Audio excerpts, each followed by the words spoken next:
প্রথমেই দেখো এখানে আছে √12, তার আন্ডারে √12, √12, √12, √12। দেখো এটা ইনফিনিটি পর্যন্ত চলছে, ঠিক আছে, অসীম পর্যন্ত চলছে। যখন এই রকম সিচুয়েশন আসবে তখন তার উত্তর কত হবে?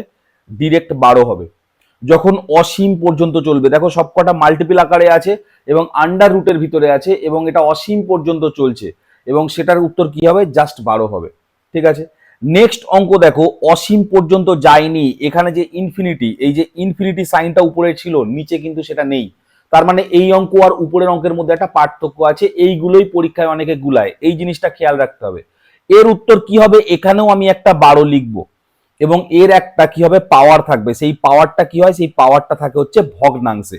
সেই ভগ্নাংশটা বের করার টেকনিকটাই হচ্ছে আসল টেকনিক। কিভাবে বের করতে হবে?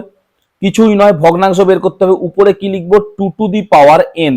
n মানে কি? n মানে যে কটা মানে রুট ওভার আছে, 1 2 3 4 5, মানে 2 to the power 5 minus 1 2 to the power 5।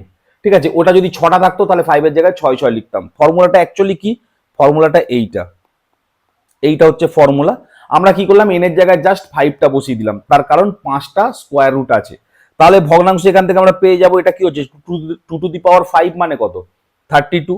32 minus 1 মানে হচ্ছে 31, আর নিচে এটা কত হচ্ছে? নিচে এটা হচ্ছে 32। তার মানে এর পাওয়ারটা কত হবে?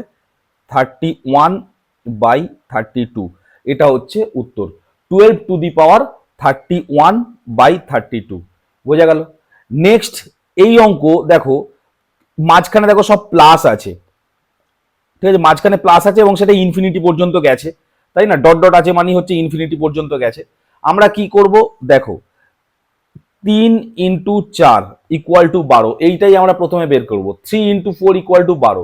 এবার অনেকে বলবে 2 ইন্টু 6 করলাম না কেন, 3 ইন্টু 4ই কেন করলাম? তার কারণ হচ্ছে পরপর দুটো নাম্বার, ঠিক আছে, পরপর দুটো নাম্বারের গুণফল আকারে যদি আমরা বের করতে পারি, ঠিক আছে, তাহলে আমাদের অঙ্কটা সহজ হয়ে যায়। 3 ইন্টু 4 12। এবার প্লাস আছে যেহেতু, দেখো প্রত্যেকের মাঝখানে প্লাস আছে, তাই জন্য আমরা কি করব? বড় সংখ্যাটা নিয়ে নেবো, এটাই হয়ে যাবে উত্তর।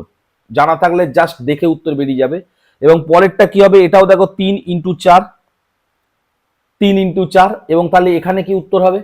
যেহেতু মাইনাস আছে মাঝখানে, তাই জন্য এখানে আমি ছোটটা নিয়ে নেবো, অর্থাৎ 3 উত্তর হবে। বোঝা গেল? একদম সিম্পল, জাস্ট পরপর দুটো নাম্বারের গুণ আকারে আমি নিয়ে নেবো। 3 ইন্টু 4 হচ্ছে এখানে, তাহলে কি হচ্ছে? 3 ইন্টু 4। এবার যখনই মাঝখানে প্লাস দেখছি সুতরাং বড়টা নিয়ে নেবো, 4 উত্তর হচ্ছে। যখনই মাঝখানে মাইনাস দেখছি তখন ছোটটা নিয়ে নেবো, 3 উত্তর হচ্ছে। বোঝা গেল?